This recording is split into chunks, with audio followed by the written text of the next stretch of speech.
Face to face live talk show. आज हमारे साथ हैं doctor Raj. He is hosting the show today. He is president of RPQLI and treasurer of AAPI.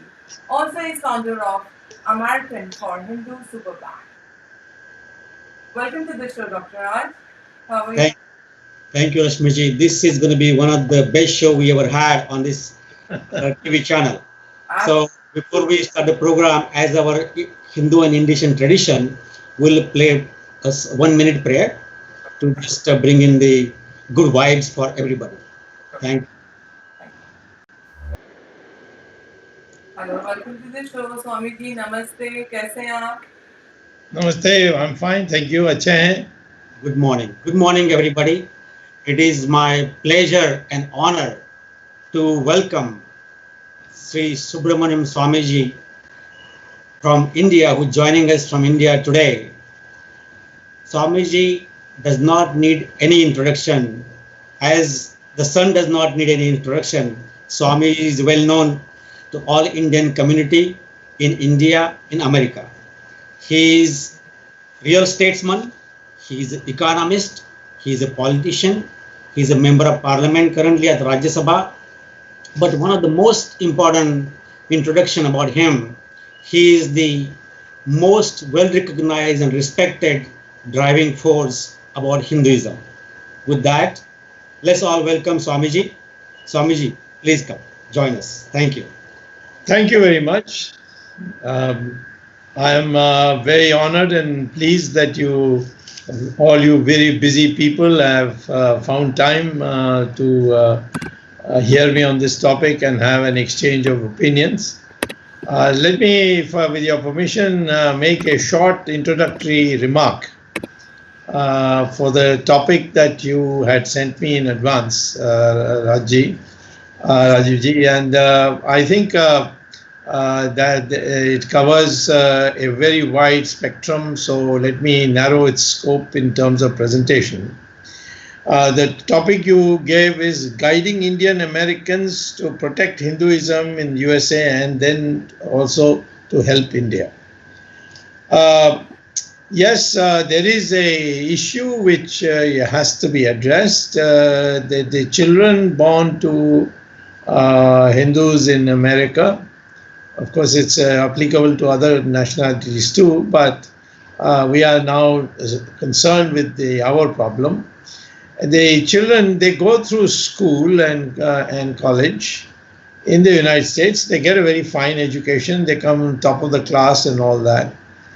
But the process, the American educational process being what it is, it's an homogenizing, process where you end up essentially becoming like any other American. The accent, the language, the aspirations, the outlook, the patriotism, all that, leaves very little room and time for busy parents to see that the children grow up also in keeping with their Hindu traditions. So this concern is there and has been asked of me, how do we rectify it? But I think now, compared to, say, 20, 30 years ago, there's a lot of good news for Hindus today in the United States of America. And that is because the fact is that many, many prominent people have chosen to become Hindus.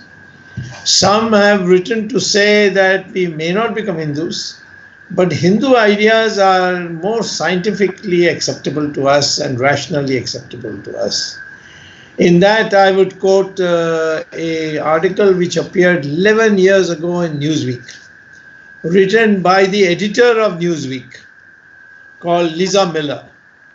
And this is what she said, that the recent poll data show that conceptually, at least, we are slowly becoming more and more Hindus and less like the traditional Christians in the ways we think about God, ourselves, each other, and the eternity.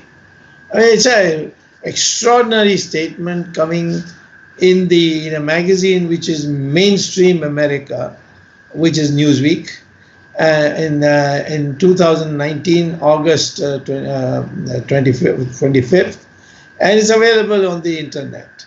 So I think that factor is now showing up in other ways. For example, yoga. Certainly, Sanskrit words have now entered into the English language in America, like pandit and karma and so on. So I think one I can see in terms of when I look back over I mean, I came in 1962 and then in and out of America, teaching in summer school, sometimes the whole semesters, etc. I have seen that America appears to be more and more ripe for Hindu philosophy, if not Hindu religion, but there is very little difference between Hindu religion and Hindu philosophy.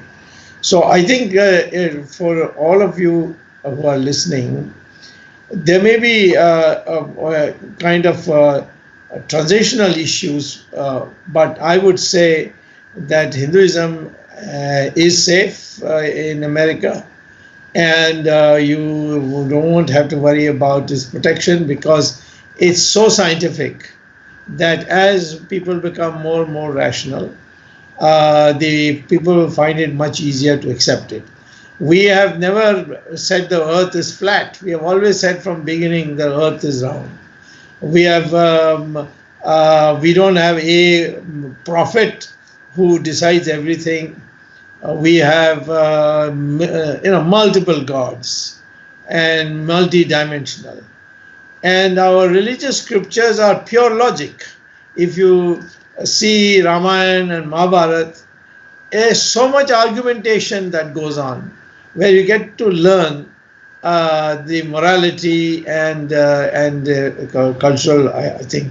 For example, when Ram hid behind a tree and then killed Bali, and Bali raised a pertinent question before dying. He said, you supposed to be Maryada Purushottam, hiding behind a tree and killing me, when you could have come in front of me, we could have had a battle, and if I got killed by you, I would have considered it an honor. But you did what was immoral. And then Rama explains what morality is. And the same thing in Mahabharata also. When Karna's chariot gets stuck in mud, and at that time, Krishna tells Arjuna to kill him. And because there was no other way to kill Karna, he was too good an archer and a fighter. And Krishna never thought that Arjuna can defeat him in battle. But when he told him that Arjuna protested, and there Krishna then explains why it is moral for him to kill him now without giving him a chance. So I think, you see, the beauty of Hinduism is now being gone. And then there is now the fact that the people are learning to become happy. People, they may become prosperous in America, but they're not happy. That's what I found in Sri Sri Ravi Shankar's ashram, and a large number of Americans come for his annual function, and I interacted with one of them when I went to address that function. And I asked them, with all your money you made, why have you come? They said, the only way we know how to find happiness is that way. Recently, I saw a statement of a person who's already a Hindu, and she's now in American politics from Hawaii. You all know who she is. Her name is Tulsi Gabbard. And she says, in this chaotic time, we Americans find strength and peace in Bhagavad Gita. And I would say that for you all, it's no use teaching the entire gamut of Hinduism to your children. It's if you just concentrate on the clinical logic of Hinduism as explained by Krishna in 18 chapters. Wonderful. And it tells you the formula for how to be happy. And I have applied that in my life, and that is why I was able to achieve what I could by applying my mind. This latest being the Ram temple, which everybody said could not be done, and certainly not by the court, but through the courts we got it done. And it was my petition which got the matter listed and heard on a day-to-day basis. And all this because I followed the principle of Gita, which is that you have an objective and you work for that objective, but you are not attached to the attainment of that objective. If you succeed, you give the credit to God. If you fail, you blame God. That is essentially, put it crudely in my language, is what Bhagavad Gita says. Sukha dukhe samay kritva. That is, all these extremes of good, bad, anger, happiness, all these things, he says you should have a balanced view. Lord Krishna says, in life you have only freedom of action, but the fruit of that action is dependent on a multiple objectives which you have no control, but I have control over it. So leave it to me, and I will decide whether you should get the fruit today or you should get another fruit in some other occasion. But do not despair by defeat, because your freedom was only to do your best. So this, in a nutshell, is what makes people free from tension.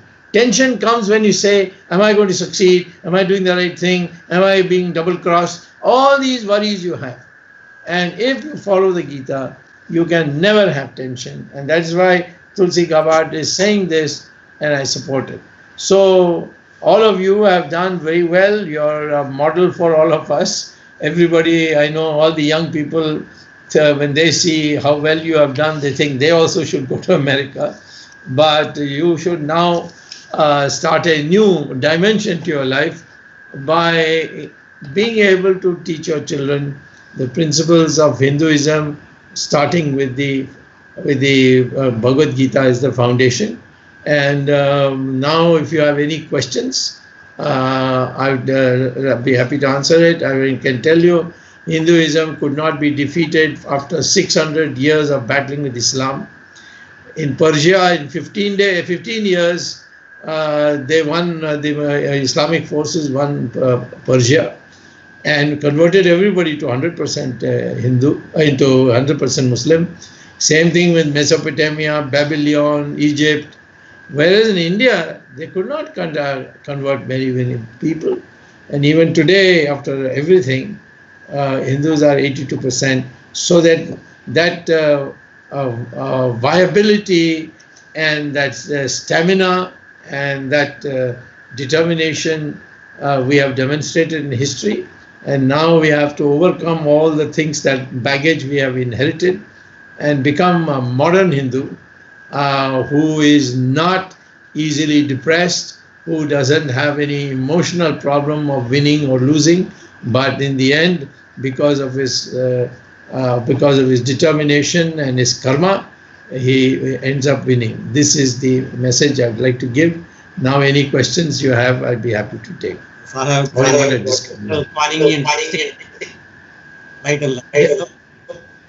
Yes.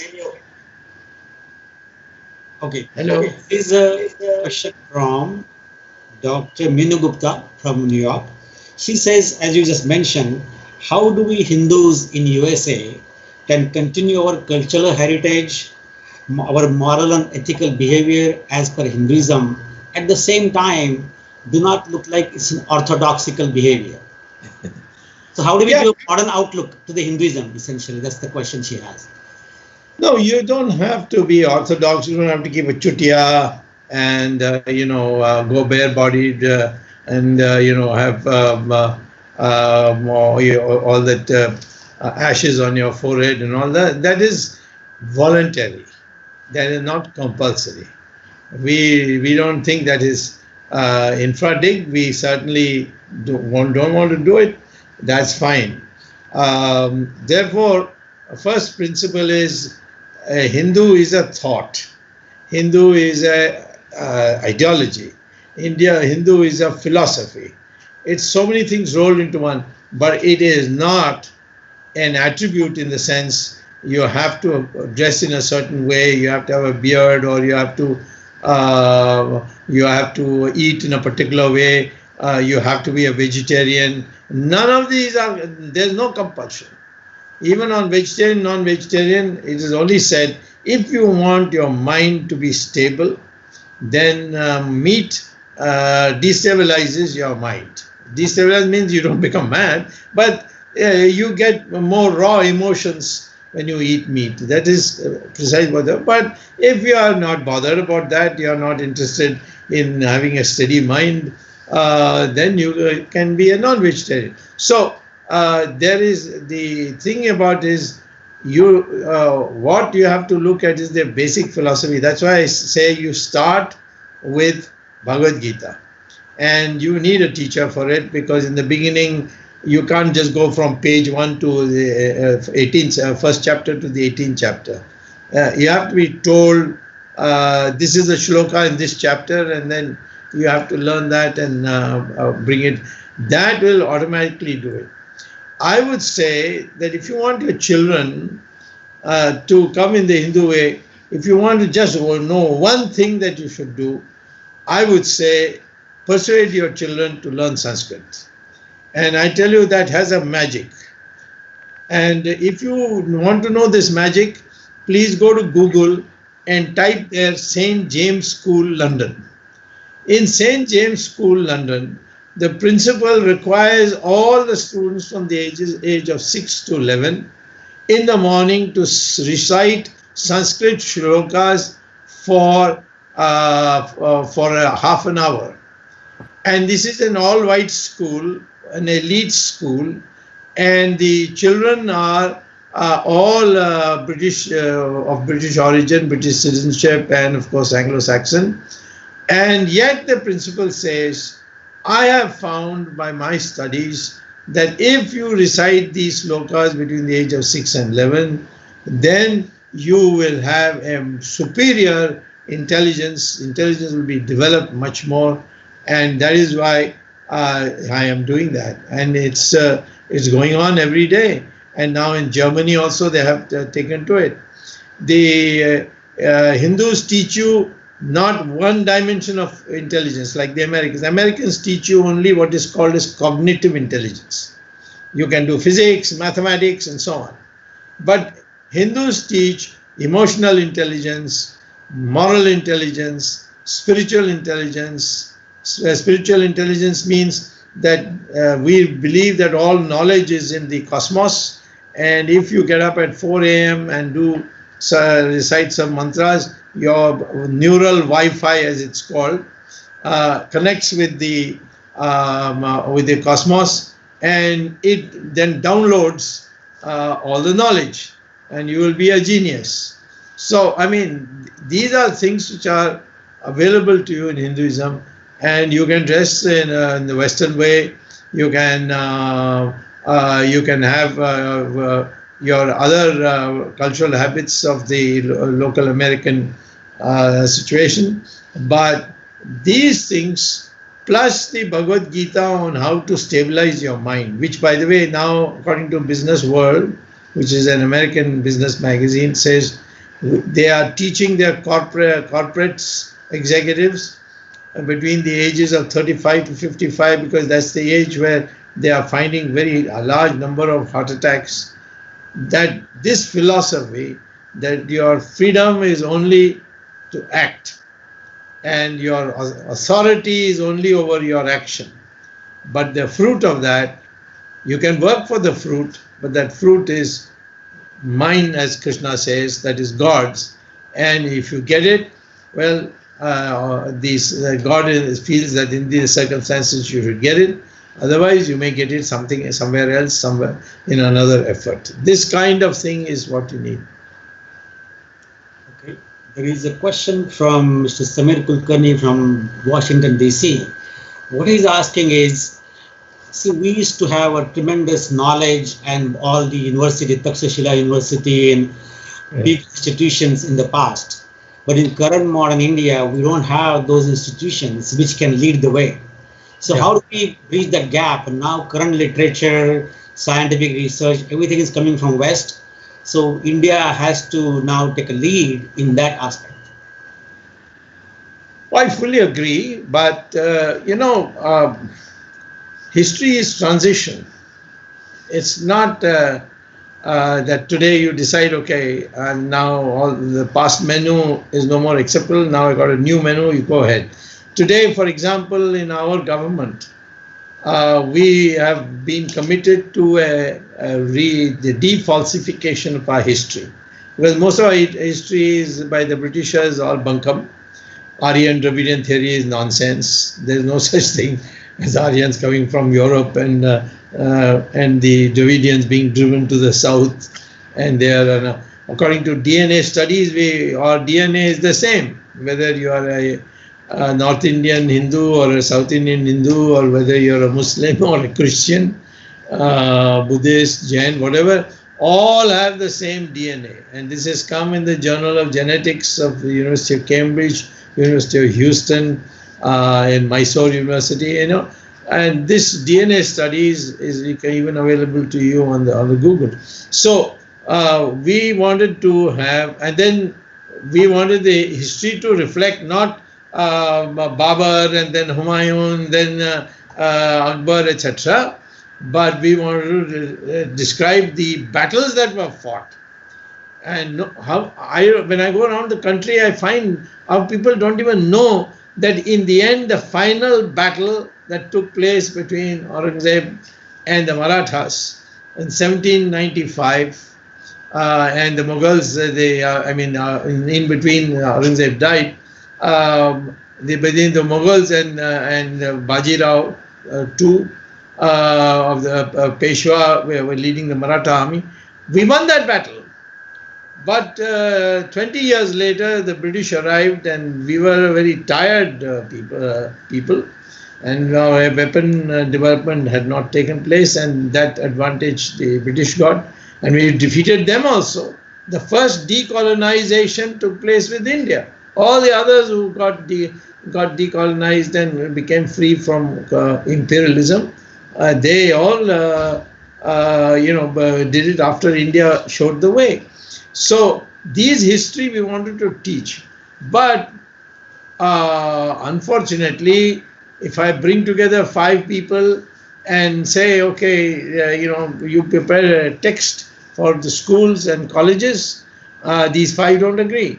So I've been urging our government, give it to one man, and that one man is Rajiv Malhotra, and he can consult anybody and produce a text and teach our children.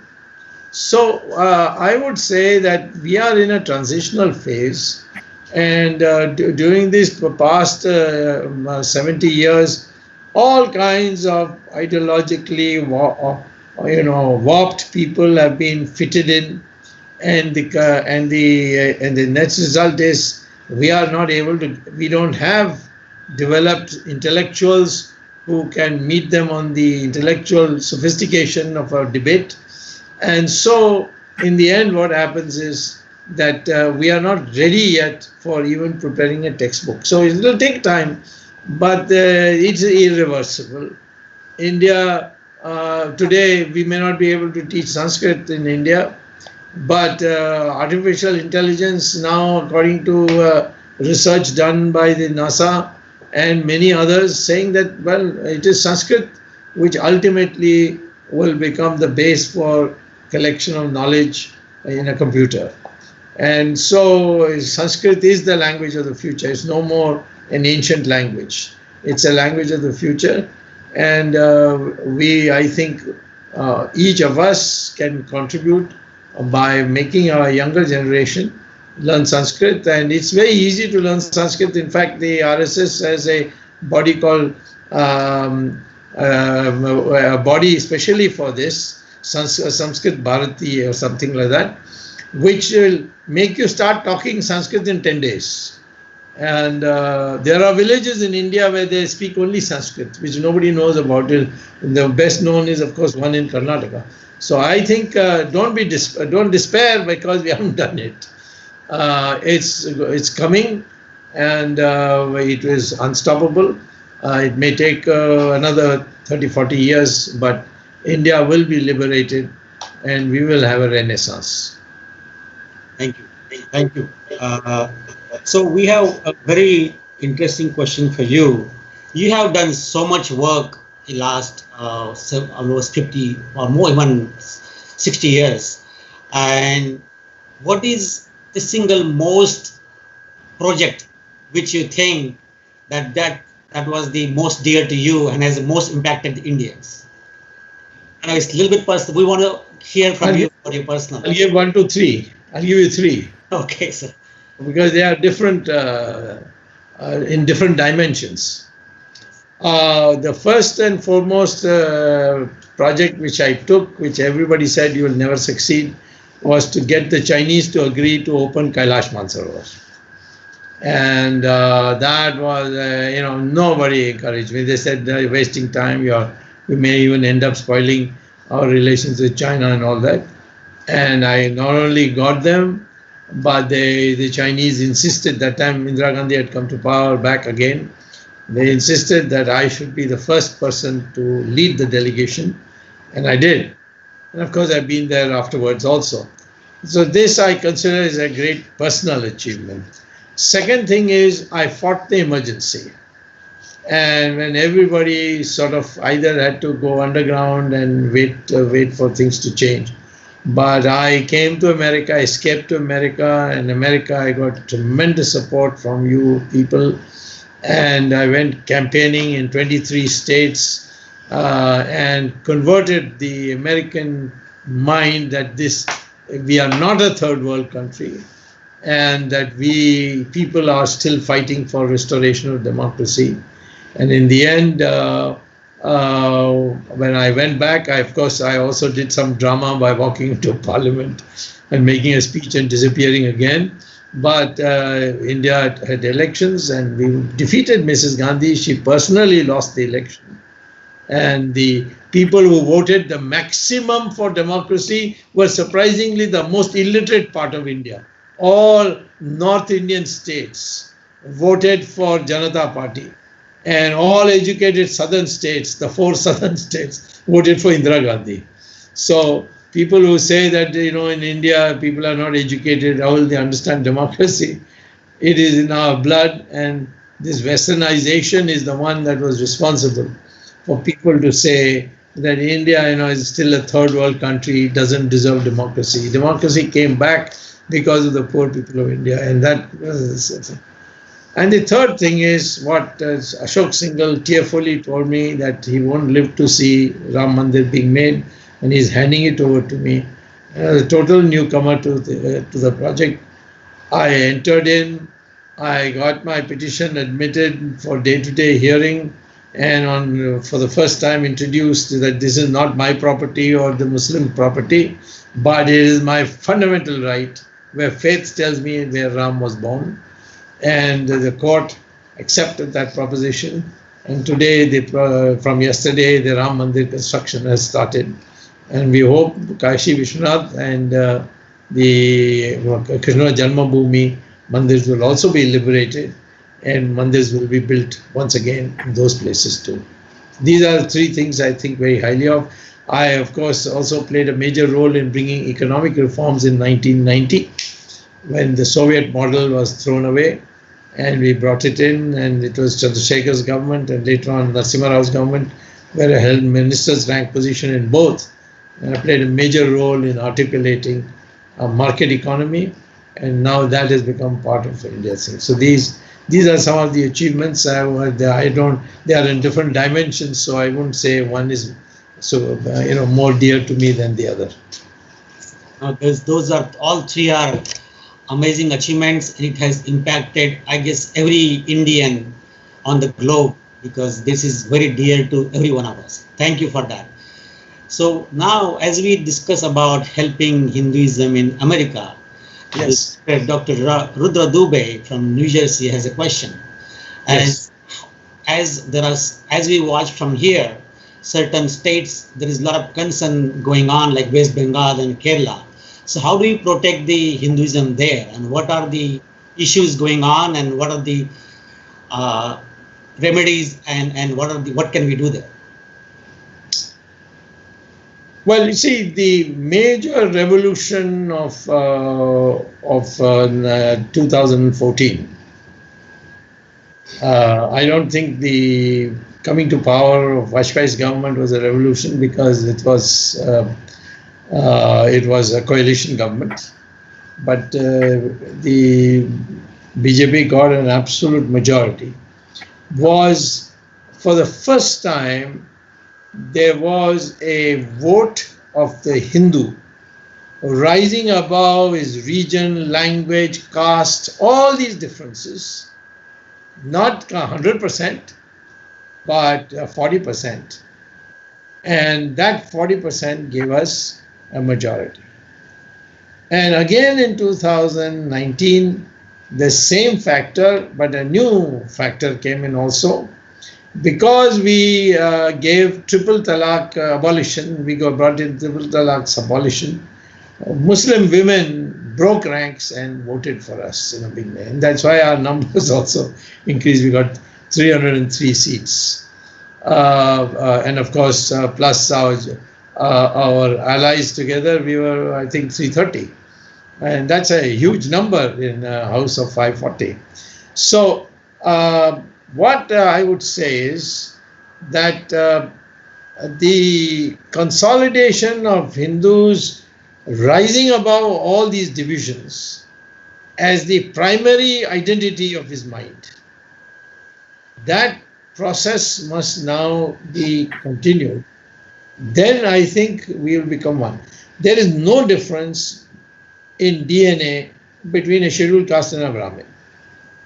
And Krishna Bhagwan in chapter 3, chapter 8, so many chapters, he says over and over again that Varna, that is here Brahmin, Kshatriya, Vaishya, Shudra, they are gunas. They are your inclined abilities, and is not connected with birth. So if we can make Hindus say, I am a Jnani and Tyagi, therefore I am a Brahmin. But there's no difference between me and anybody else. And scheduled castes also, the children of scheduled castes are not supposed to be scheduled castes. Valmiki was a child of the scheduled caste family, but he became Maharishi, wrote the Ramayana. I mean, there's some dispute whether he was or not, but I believe from whatever I've seen that he was, his family was made to break away from society.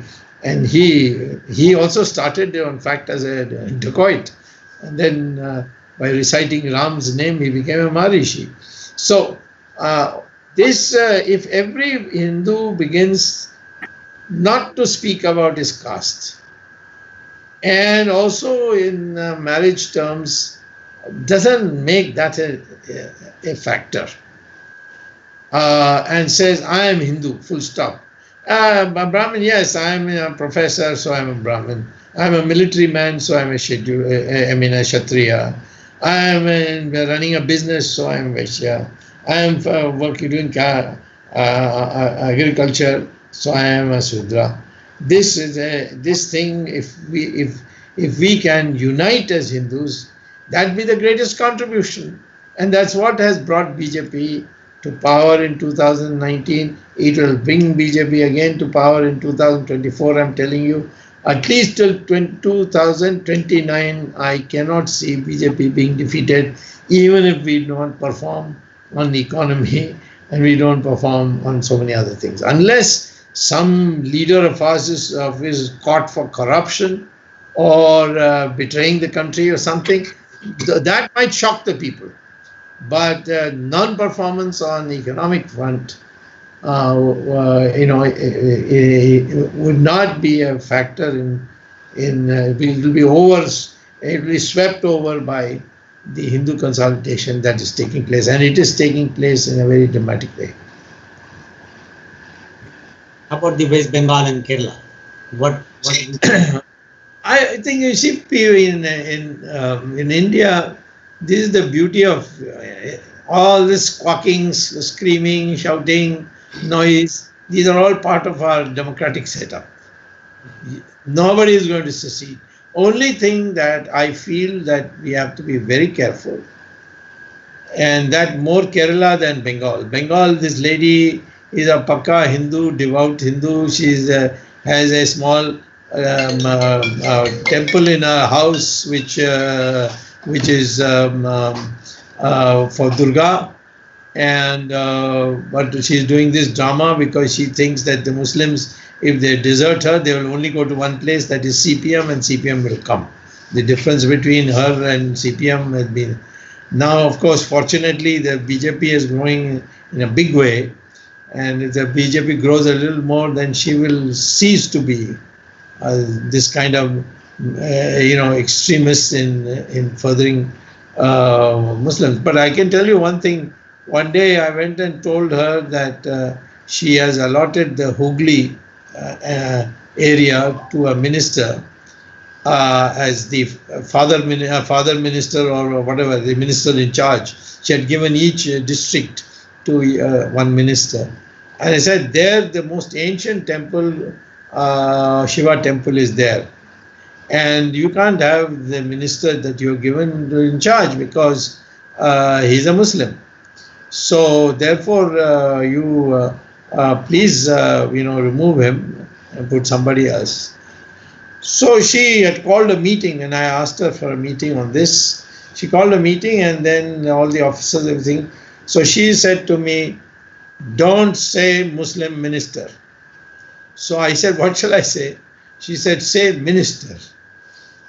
So I said, I have no problem, minister. She said, yes, I agree, ministers should not be in charge of temples. And she removed him.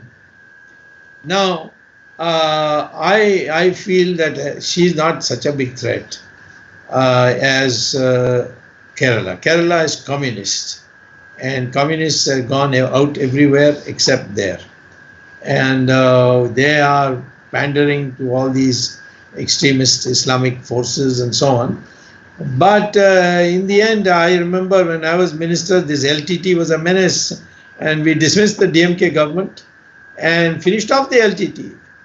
When I proposed in the cabinet that we should dismiss the DMK government and finish off the LTT, almost all the officers said the rivers of blood will flow and DMK will declare an independent Tamil Nadu.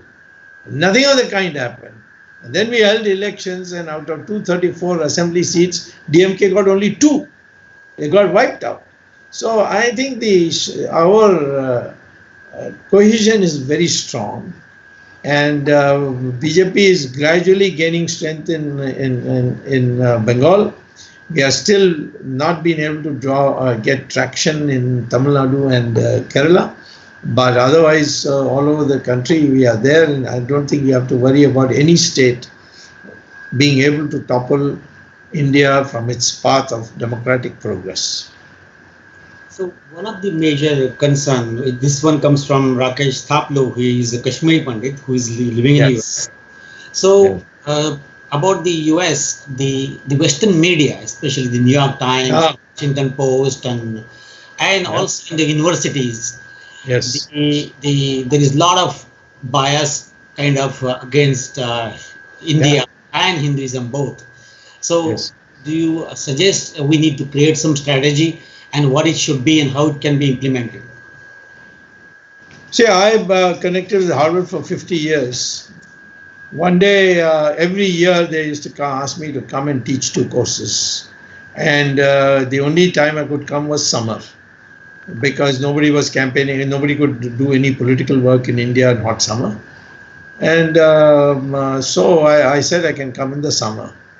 And so I used to come to the summer school for 10 years continuously. I came. And one day, these very so-called crazy people in the religion school and so on, they, behind my back, without even giving me an opportunity to make my presentation, and despite the strong protest of the Department of Economics. They moved a resolution in the catalog committee to terminate my teaching. Now I could have gone to court and I've got a few $1 million and all that, but I thought it's a gone case. What has happened is 2008 onwards, many of these Ivy League universities have supplemented their research funds from Arab nations. So what you have to see is that the United States penetration through oil money has been a major silent factor in conditioning people to say hate speech, hate speech, hate speech. And you can say anything against Hindus, it won't be a hate speech. You can distort their books, it won't be hate speech. But on Islam, there is a very strong lobby because of the thing. Now, I think there needs to be a strategy, and I think Indians are rich enough to start their own universities, like the rich Americans, white Americans have done. And we, as far as university is concerned, we can deal with that. As far as the American, Congress has a committee which is not a part of Congress, but it's anyway of congressmen. It's called what, international religious freedom or something like that. Yeah. We are not concerned, because this time, just now, recently, they wanted to come to India and we didn't give them visas. So basically, my view is that you must have young Indians coming up, being articulate. They must be able, because it's very easy to distort,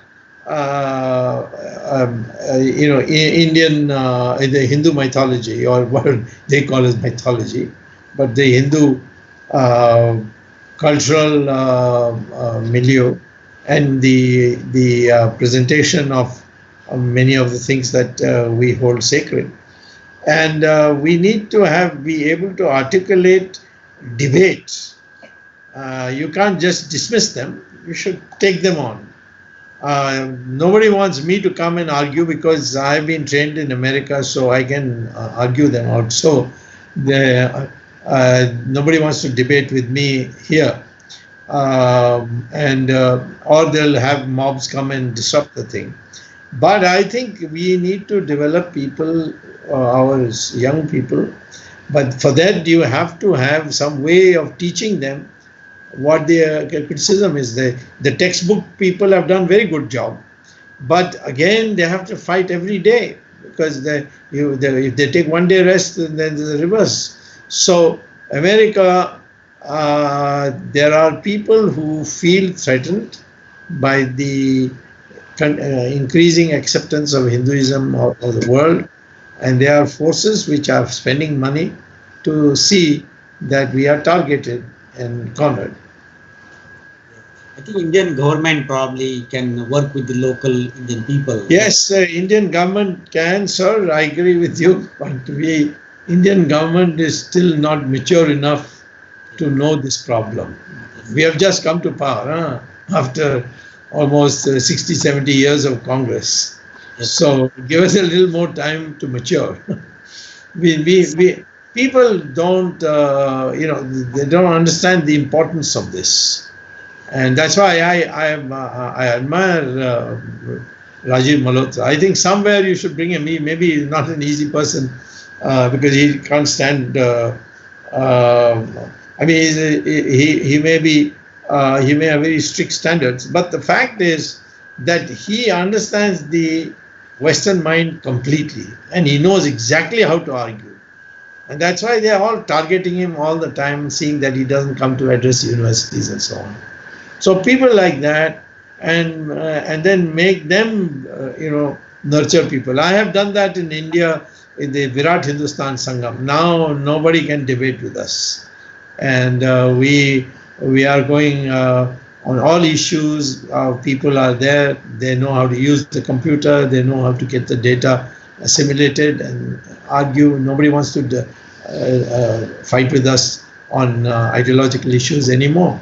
So that is what you need in America, because nobody has time, and those who go to universities, they know that if they want to advance their career, they have to mouth all this. So if you say today the Aryan Dravidian theory is bogus, we are all one people, even if you produce the DNA studies, this guy is dangerous. He is one of these Hindu fanatics. So we have to deal with this by training people to articulate, argue, and be able to know what they have been propagating and how to rebut it also. Yeah. One of the criticism which we hear is the history books of India and Indian education system. Yeah. Where our older than before the Mughals came, how rich our history was, and all those Ashoka and then all the other different kings which were there. They were never being taught, and that's why some of the younger minds get misled by the pseudo-secularism and all these kind of things. So isn't Indian education system has to be changed, and whatever Mr. Zakir Hussain created first history books need to be updated so that there is a balanced approach? I 100% agree with you. But change with what? I change and say, okay, now those old professors, they're all communists, get rid of them. Then who do I bring? I have to train that new crop. And see, look at the United States. Harvard University is not financed by the government. It's all alumni. Alumni has made Columbia, made Harvard, made Pennsylvania. All these Ivy League colleges are all alumni. In India, people all the time complain about reservations. But I'm saying if you have a 100% financed university, nobody can ask you to have a reservation for your students. It will be entirely on merit. But nobody is ready. Right.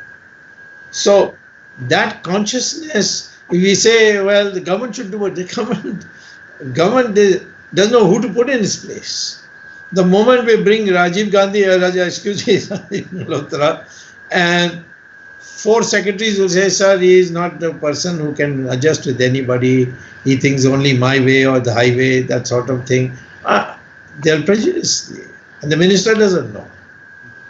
So this is the real difficulty, I think, and I think it's a structural difficulty, and it's only a matter of time, and you will see that today things are much different than 20 years ago, and I can tell you 20 years from now, all this conversation that we're having today will not take place, because we will move forward. Thank you for that optimism and your faith in our Indian people. That is wonderful. This is a question from your very close follower, Rajalakshmi ji. Oh, okay. Yeah. So Rajalakshmi, I thought she's in India. How did she end up there? Oh, actually, the one in I know. The New Jersey. I know, the Nepali. Yes. So उनका कहना है कि this is the domicile law in Kashmir. There is opposition and concern from both sides actually. Means why we have to wait 15 years to become citizen there. That's what other side is saying. And so what do you are... No, that will change. Okay. Kashmir, Jammu Kashmir will be identical to every other state in India. That's what we expected. Yeah. And the question is, shall we do it all in one blow, or shall we do it slowly? You see this CAA, what a distortion that has taken place. What is CAA? That after the partition, the Hindus were persecuted, the Sikhs were persecuted, the Christians were persecuted, the Buddhists were persecuted. So Mahatma Gandhi, 1 month before his assassination, in a public meeting said that this partition was based on the assumption that those who didn't want to come across, whether from India to Pakistan or Pakistan to India, they will be respected as minorities. But it is not happening. Mahatma Gandhi himself said they should be allowed to come to India and given citizenship.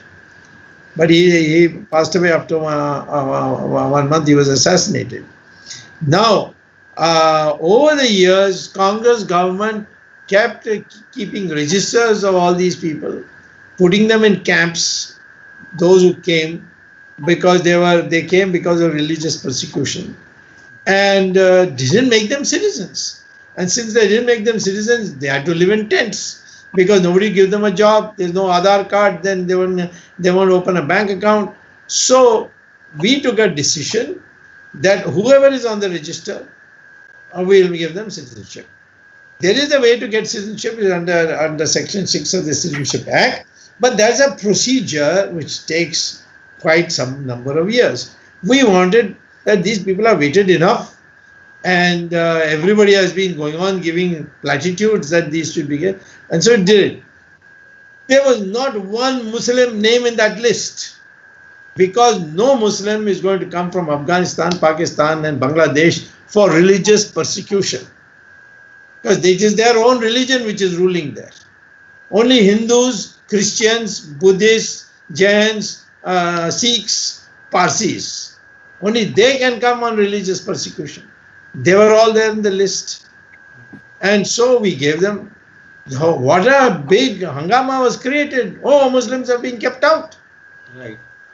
Okay, may I go to Pakistan, capture some Muslim and say, hey, listen, say that you are being religiously persecuted and bring him here?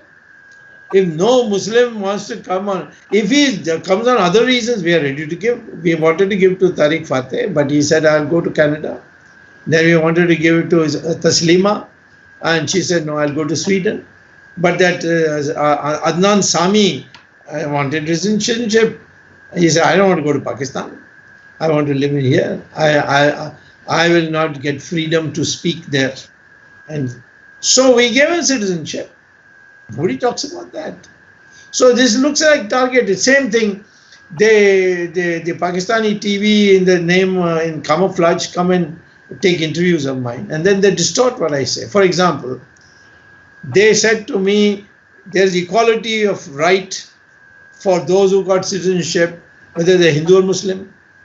I said, listen, this was only for the category of those who came under persecution.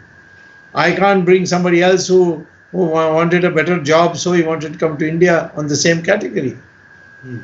For example, if I as a Brahmin say that I have equality before the law because scheduled castes are getting, scheduled caste Hindus are getting reservation in jobs, so therefore on equality, I should also get reservation.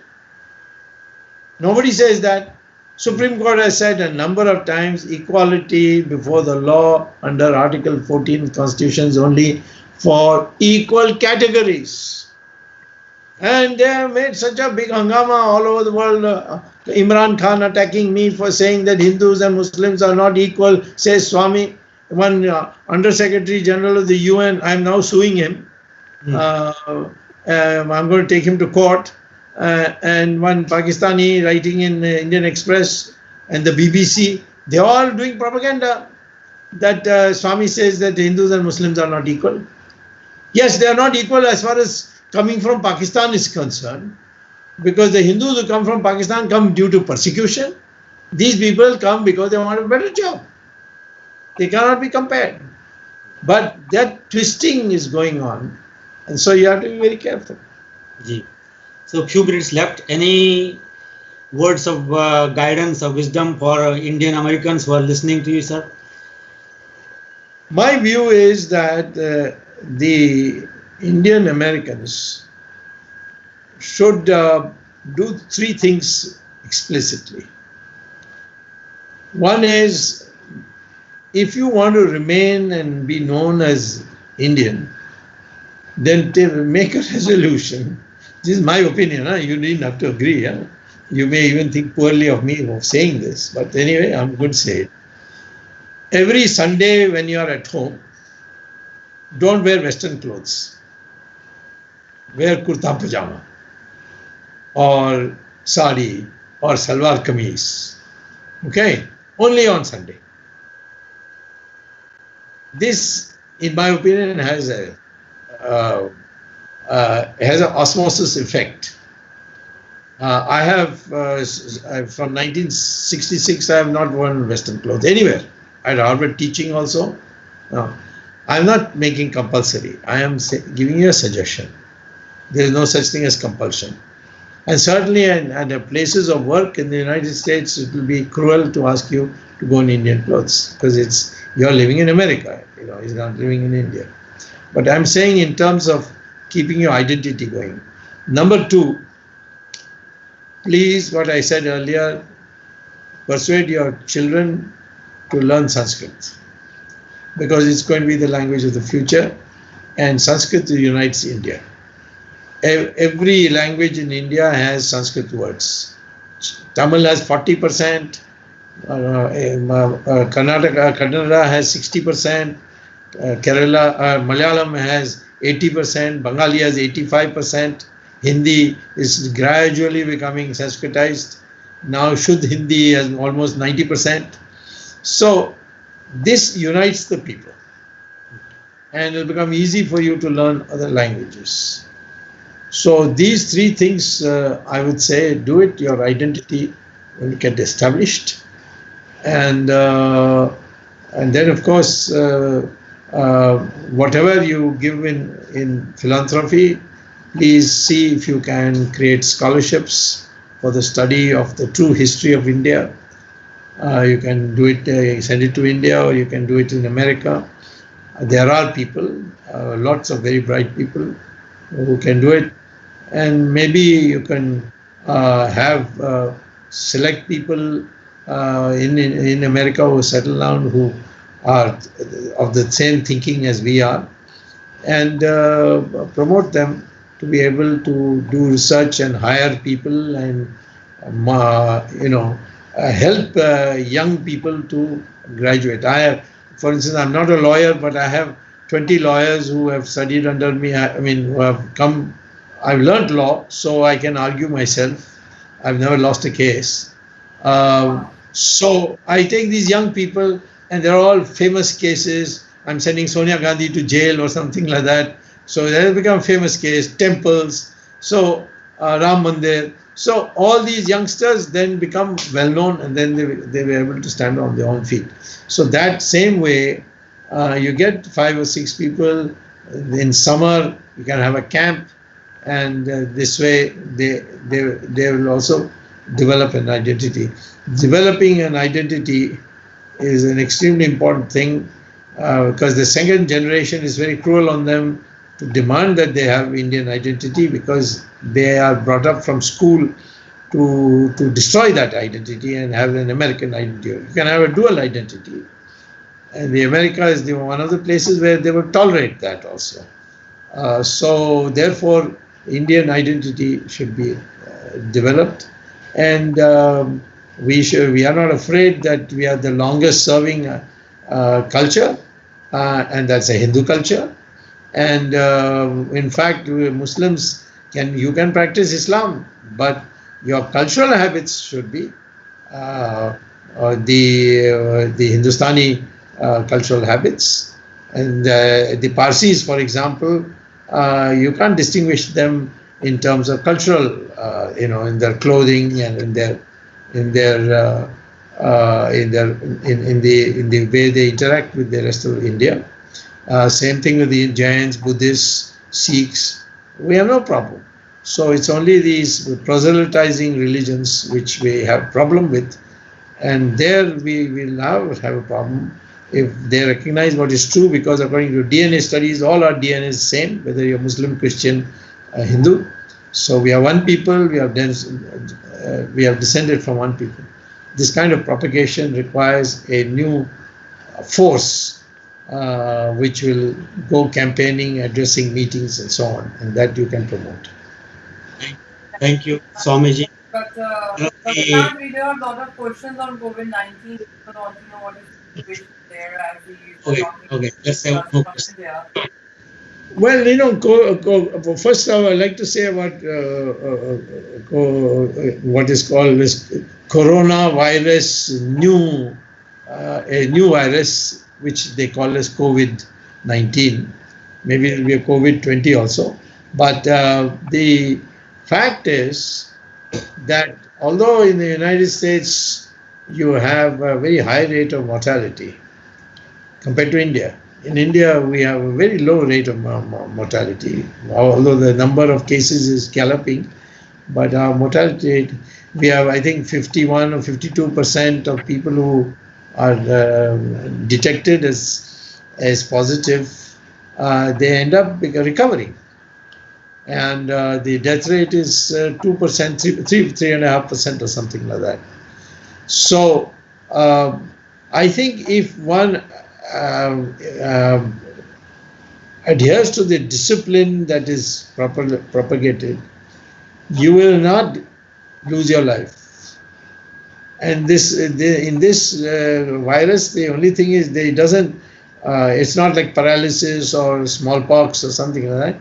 It's something that you can recover fully.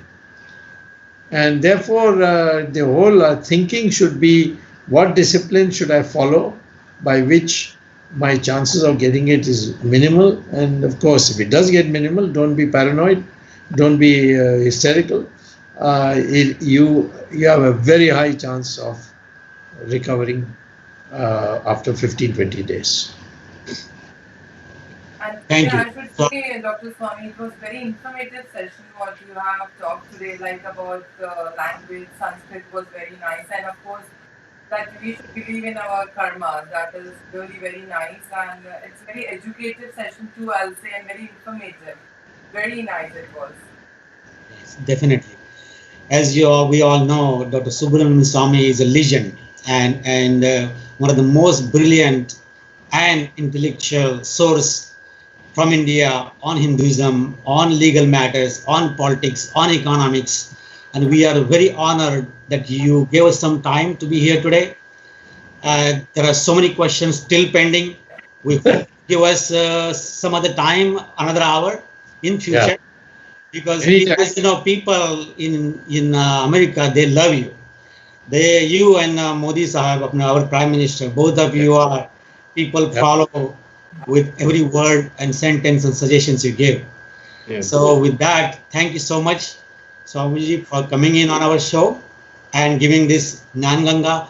Actually, I have to let people know that Swamiji has a wonderful YouTube channel as well as Facebook and Twitter channel.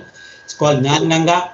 And that is really, as it is said, it's a Jnana Ganga. It's a source of so much wisdom and information and knowledge in that. Please follow that, watch it. And with that, we appreciate Swamiji for you coming in. Please go ahead. Yes, sir. Tomorrow, I'm having an interaction with Subhash Kak, professor from, I think, Oklahoma or that part, Arizona.